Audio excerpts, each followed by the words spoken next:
হ্যাঁ এগুলা ডালিম সহ। এটা কি এটা বিটরুট হ্যাঁ বিটরুট না না না না না না না রোজার দিন টেস্ট করা যাবে না, টেস্ট করা যাবে না। খাই বলে বিসমিল্লাহ রোজা।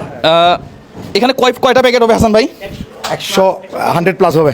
100+ হবে। আজকের মেসেজটা কি, মানে ভাজা পোড়া না খাওয়ার জন্য? আজকের মেসেজটা হচ্ছে যে আমরা চেষ্টা করব দেশীয় ফল বেশি খেতে। আমরা এখানে দেশীয় ফলই বেশি রাখছি, পাশাপাশি একটু বিদেশি ফলও রাখছি যারা অনেকেই খেতে পারে না। হ্যাঁ না এখন ইন্ডিয়ান না মনে হয়, এগুলো সব চায়না এরপরে কমলাগুলো চায়না থেকে আসে। হ্যাঁ কমলাগুলো চায়না থেকে আসে। সমস্যা নাই, আমরা আবার কোনো দেশকে বয়কট করি না। না সবাইকে তো আমরা সবাইকে নিয়েই বাঁচতে চাই।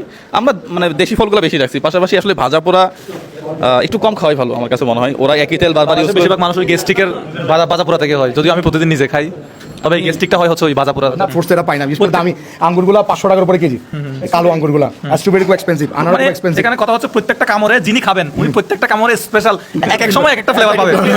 এবার খাইলাম হচ্ছে আপনার তরমুজ, আরেকবার খাইলাম হচ্ছে আপনার এই আপেল, আর আরেক কামড়ে হচ্ছে আপনার বিটরুট, আরেক কামড়ে আরেকটা জিনিস, মানে এক এক কামড়ে উনি এক এক বিটরুট তো আমি খাই নাই, আমি মনে হয় দেখিও নাই ওইভাবে। ও বাবা অনেকগুলো তো দেখি, একটু দেখাই। ও অনেকগুলা মাশাআল্লাহ। তবে হাসান ভাইয়ের চিন্তাগুলো একটু অন্যরকম হয়। ক্যালসিয়াম, পটাশিয়াম, আয়রন না কি বলে সব কম্বো প্যাকেট, কম্বো বক্স। যাক